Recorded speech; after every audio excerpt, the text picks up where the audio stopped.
Beaucoup d'entre vous, vous avez peur, vous êtes terrifiés de venir ici, à la mosquée des djinns, à la Mecque. C'est ici où le prophète sallallahu alayhi wa sallam, par une nuit, sera accompagné de Abdallah ibn Mas'ud, qui va lui tracer un trait, il va lui demander de ne pas dépasser. Et là, des groupes de djinns, ils vont apparaître par centaines, voire par milliers, des groupes en entier. Et le prophète sallallahu alayhi wa sallam, la sourate 72 des djinns, les versets, ils vont descendre. Il m'a été révélé qu'un groupe de djinns prêtait l'oreille. Puis dire, nous avons entendu certes une lecture, le Coran merveilleuse, qui guide vers la droiture, nous avions cru, et nous n'associerons jamais personne à notre Seigneur. Et les djinns, ils vont porter allégeance et dire que le prophète sallallahu alayhi wa sallam est un prophète véridique, avec une parole véridique. C'est une mosquée que vous pouvez visiter. Elle est ouverte aux heures de prière. Beaucoup de personnes, vous pensez que vous allez rentrer dedans et vous allez être confronté à des djinns, que cette mosquée elle a des djinns. C'est complètement faux. Il faut pas avoir peur. En fait, cette mosquée, elle a été faite en référence au lieu des versets qui ont été descendus. Mais la mosquée originale, elle est enfouie sous terre. Elle a environ à 4 mètres. Elle a été scellée. Il y a à peu près 400 ans de ça, voire plus. Là, maintenant, le niveau du sol, elle doit être entre 4 mètres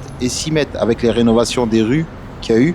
Donc, ça reste une mosquée historique ou des événements historiques qui se sont passés où la révélation elle est venue au prophète sallallahu alayhi wa sallam et elle est mentionnée dans sa biographie. Donc vous pouvez venir en toute sécurité, venir prier ou la visiter cette mosquée. Il va rien avoir, n'ayez pas peur. Et juste au bout de la rue, il y a la mosquée de l'arbre qui va faire un prodige, qui va se déplacer l'arbre pour prouver à tous les djinns que le prophète sallallahu alayhi wa sallam est un prophète véridique et qui va accomplir des miracles par la permission d'Allah le Tout-Puissant.